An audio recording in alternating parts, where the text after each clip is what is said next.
In the human year 580 BC, or thereabouts, faster-than-light technology is discovered and or invented by an all-female species of blue alien women with tentacle hair called the Asari. They begin to roam around the cosmos all willy-nilly, discovering all sorts of wondrous sights and locations, travelling around by slingshotting their way from star system to star system, utilising giant space stations called Mass Effect relays.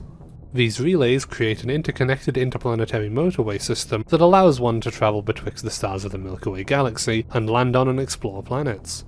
One such relay was already introduced to us when Joker sent us slingshotting through space to arrive at Eden Prime, and is still the primary and indeed only method of travelling the cosmos that anyone in the galaxy is as of present aware.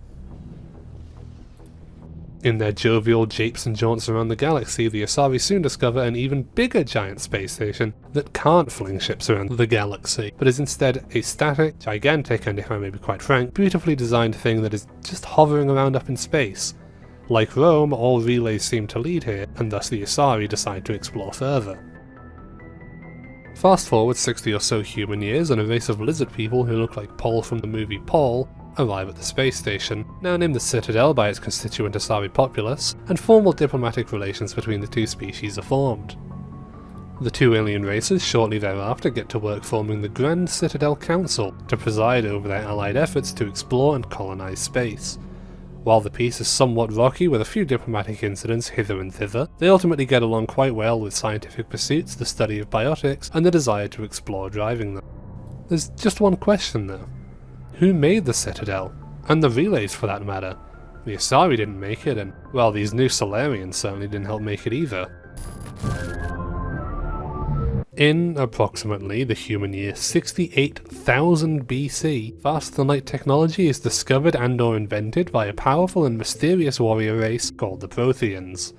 These Protheans are completely absent from the galaxy as a whole by the time the Asari and Solarians start exploring space, but many remnants of their technology, culture and memories are viewed in a number of places that are still present. The Mass Effect relays and the Citadel itself are both believed to have been crafted by these mysterious Protheans. Entire cities and ruins are discovered on several planets, and more importantly of all, are the mysterious beacons found across the galaxy that are known to cause hallucinations in women voiced by Jennifer Hale.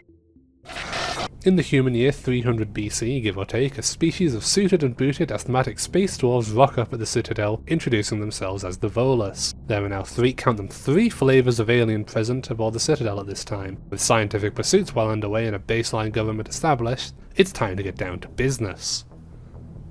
The Citadel Council and the Volus, who are not invited to have a chair at the big boy table, establish a standardized galactic currency in the form of the creatively named credit, a form of currency that you've never seen in any other sci-fi setting. As a thank you, the Volus are given a permanent seat at the kiddie table in the form of the establishment of an embassy on the Citadel. Fortunately, I suppose, the Volus aren't alone at the kiddie table for too long when the disappointingly unbespectacled Batarians show up to the Citadel and are allowed to establish an embassy of their own, and they didn't even have to create an entire monetary system for it. It's a veritable age of discovery for the Citadel as new, wacky spacefaring races start appearing across the galaxy faster than illicit games on the Steam storefront. First up, we have the Elcor, sort of quadrupedal and vaguely elephantesque. These handsome buggers are adorned with vertical lip slats and communicate so poorly through speech that they tend to outwardly state the intended tone of the message that they are about to relay prior to speaking to avoid any potential awkward moments or mixed signals. It's also reported they stink to high heaven and use this as a method of communication, but since no matter how hard I sniff my monitor I can't quite seem to catch a whiff of that desirable Elcor musk, I'll personally agree that their clarifying tonal statements suffice as a method of communication. Next up we have... okay, alright, this one's a joke, right? I mean, jellyfish people? Okay, right, so these guys are the Hanar. They hover around using biotics to keep themselves afloat because they are aquatic creatures that can't walk or really survive that well outside of the water. They speak in the third person and glow when they speak and ultimately just look really weird. I personally think these guys are fantastic and hilarious and have a very distinct and alien feel to them.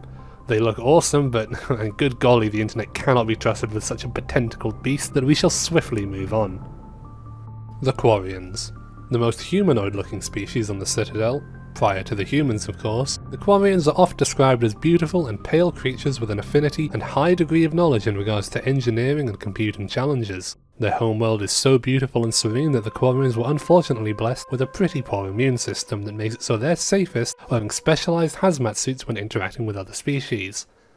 Over time, these suits became so ingrained in Quarian culture that they started adorning them with symbols and doodads that represented heritage, status, and wealth, and many Quarians began wearing the suits even outside of diplomatic missions, which, while giving a distinct and fascinating appearance to the Quarians, also led to their pitiful immune system worsening even further over time and necessitating the use of the suits even more. And then there were 7. The Asari, Solarians, Volus, Patarians, Elcor, Hanar and Quarians were all residents of the Citadel and all lived in relative harmony, with the Asari and Solarians as the council and all 5 of the other races with their embassies. Oh, do you hear that? Well, that sound can only mean one thing. It's wartime. In the human year 1, just 1, a regular and uninteresting expedition of discovery through a Mass Effect relay becomes exceptionally irregular and interesting when they expeditedly discover a Mass Effect relay harbouring an exceptional quantity of gigantic cow-sized insects called the Rachni. While there were no doubt skirmishes and scuffles to be had when the other races arrived at the Citadel, eventually the Council was able to open up discussions and peace prevailed. The Rachni, as an ant-like species that religiously obey their various Rachni queens, were unopen to discussion, and war prevailed. The Rachni Wars had begun. The hostile Rachni warred their way across the relays, destroying any spaceships, any colonies, and any people they were able to get their not hands on. This had gone on for like 70 years by now, and the Citadel were exhausted of the constant warring that these belligerent bugs bothered them with. Drastic times called for drastic measures and whatnot, and so a scheme was schemed by the Solarians to contact a new species of aliens that the Council had been keeping their various peepers upon as of late. In the human year 80 AD, a species of hardy dinosaur people known for their wanton destruction and overactive libidos were uplifted from their primitive society, a society that was the direct result of a self-inflicted global nuclear annihilation, mind you, and given spaceships and guns by the Council, who proceeded to point them in the direction of the Rachni and told them to start blasting.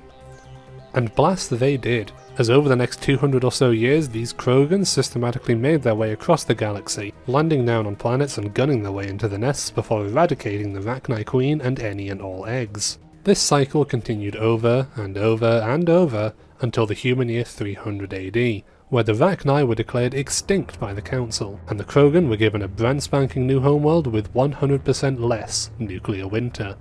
I don't want to go too much into the varied biologies of the species of the Mass Effect universe too much. That's a whole confusing and complicated landmine of oddities and fascinating if not sometimes disgusting lore snippets that are ultimately unimportant to the overall plot of the games unless stated otherwise at a later date. That said, I do very briefly want to talk about the Krogan because it's quite important. The Krogan female lays around 1,000 fertilized eggs per year. And yeah, they lay eggs by the way, with Krogan children maturing into adults in only a few short years. They're massive at about 7 feet tall, albeit usually hunched over, with large humps that store fluids and nutrients that can sustain them for a long time. They're resistant to most hazards like toxins, radiation and extreme temperatures, and they live for upwards of 1,000 years, assuming there are no unforeseen circumstances. Given an entirely brand spanking new, unsullied planet to populate, the Krogan population skyrocketed over and over, with them requiring new worlds to colonize at a frequent rate. It was during this time that the first Spectre was actually appointed, with the intention of having a secretive branch of agents answering directly to the Council to monitor and potentially deal with impending threats to the peace of the galaxy. And just in time too, because it's wartime. In the human year 700 AD, the Krogan have colonized so many planets but still keep plopping out babies at such an alarming rate that they've once again run out of space. Unsatisfied with the Citadel's hands-off approach to their colonization efforts and feeling distinctly unrewarded for their efforts in saving the galaxy, many of the Krogan warlords and veterans of the Rachni Wars take matters into their own hands and start annexing territories from Citadel space. While they had mostly been placated in their boat pushing, the Asari decided enough was enough when the Krogan tried to bully them out of one of their already established colonies, and the Spectres were deployed to dismantle the oppressive Krogan establishment board by board. The Krogan rebellions had begun. Some methods are tried and true, so the Council elected that nothing could possibly go wrong by getting someone else to fight their battles once again. You see, before the Asari ever even discovered the Citadel, a familiar-looking species called the Turians had been rocking out in other parts of the galaxy hitherto unexplored by the races of the Citadel. Their colonies had spread far and wide, with spaceships more powerful than more or less anything that the Council had come up with, and having fought a few civil wars amongst themselves by this point, they were experts at using them. The Council decided that times were dire enough to officially make contact with the Turians, begging them for help in defeating the Krogans. In land battles, the Krogan would always win, but by taking the battle to space, the tides were able to turn. The Krogans responded swiftly with a little bit of war crime, and the Turians are miffed. They secretly developed the biggest and baddest war crime of all in conjunction with the Solarians, the genophage, a devastating bioweapon that effectively neuters the absurd Krogan birth rates by causing many of the Krogan to die in stillbirth, and many eggs never developing at all. Their entire DNA is effectively tampered with to disable counteracting the genophage, and their population starts to drastically decline. Their morale shattered, the Krogans surrender around 90 years after the deployment of the genophage, and, by the human year 800 AD, they agree to the peace terms laid out by the Turians. As a result, the Council draws up a list of do's and don'ts when it comes to warfare and relations that inhibit further escalation of events happening in the future. With peace more or less achieved, the Turians are invited to have the third seat on the Council for their instrumental help in the Krogan rebellions. The Council, now consisting of the Asari, Solarians and Turians, is set in stone at this point, and remains this way all the way up to the start of the games. In the human year 1858 AD, the Quarians record something revolutionary for the first time. While they didn't know it yet, in 15 years what they made note of would change everything for their species going forwards. Artificial intelligence. A workforce of hyper-intelligent worker robots connected to a hive mind, singularly and collectively known as the Geth, had officially begun production and servitude to their Quarian makers. While things were good for a while, the human year 1873 AD marked the first time that the Quarians began to show concern over their creations when a Geth unit queried them, "Does this unit have a soul?" In the human year 1895 AD, the Geth had more or less achieved sentience, and, existing within a hive mind, their intelligence had grown exponentially. Fearing what they might be able to do, the Quarians began to shut the Geth down and began dismantling them. But that's the funny thing about sentient life, isn't it? It doesn't take too kindly to being dismantled. It's wartime. In what is often referred to as the Morning War, the Geth swiftly drove the Quarians from their own worlds, including their home world. The Quarian people, now without a planet to call their own, moved aboard their numerous large-scale spaceships and began to live a nomadic lifestyle aboard what they call the Migrant Fleet. The war was over before it had even really begun, and to make matters worse, the Quarian embassy aboard the Citadel was closed as punishment for their creation of the Geth. The Geth, on the other hand, isolated themselves to the Quarian systems and closed themselves off from the rest of the galaxy, constructing massive megastructures that housed and ran their hive mind programs and allowing them to exponentially increase their intelligence and power. In the year 1961 AD, Yuri Gagarin was the first human to ever travel to space. 8 years later, man landed on the moon. These were the first steps that would eventually lead to humanity getting mixed up in all of this prior nonsense. But there was more nonsense to come, as a species known as the Drell had, over the past 600 or so years, been heavily polluting their homeworld following an early industrial revolution. Ignorant of the looming effects of climate change, the planet was on the verge of becoming inhospitable, and with the species not having spaceflight, their days were numbered. Fortunately, they were able to make contact with the Hanar, who swiftly mounted a large-scale rescue operation for the doomed species. Hundreds of thousands of Drell were rescued and taken to the Hanar homeworld, and while many were unfortunately left behind and dying slowly in a Mad Max kind of situation, the surviving Drell are eternally grateful to the Hanar and begin to bond with their squishy rescuers greatly.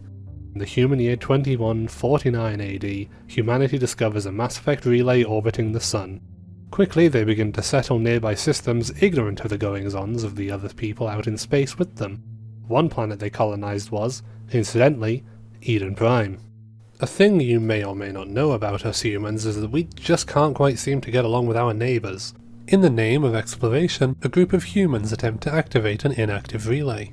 This practice is, unfortunately for them, forbidden by galactic law to prevent another Rachni War-style situation from happening. Worse still, this venture was observed by the Turians, resulting once again in wartime. Unable to make contact with the humans, the Turians assume the worst and decide to attack. The Turian military shortly thereafter invade the human colony of Shanxi and prepare for a full-scale galactic war. The Council swiftly intervenes and makes official contact with humanity, showcasing to them the Citadel. Peace is declared after a brief but brutal war, and before anything was able to escalate to further extremes, and humanity begins extensive and continuing contact with the galactic community at large, even being introduced at this point to biotics, of which humans are seemingly quite susceptible. Humanity establishes the Systems Alliance, their main hub of government and military and all spacefaring matters, and begin to aid the galaxy in pursuits of science, engineering, military and other various technologies. In the human year 2165 AD, humanity was granted an embassy on the Citadel following various trade negotiations, colony foundations, and numerous diplomatic discussions. Humanity looked to continue their expansion into the stars, eyeing up an area of the galaxy known as the Skyllian Verge.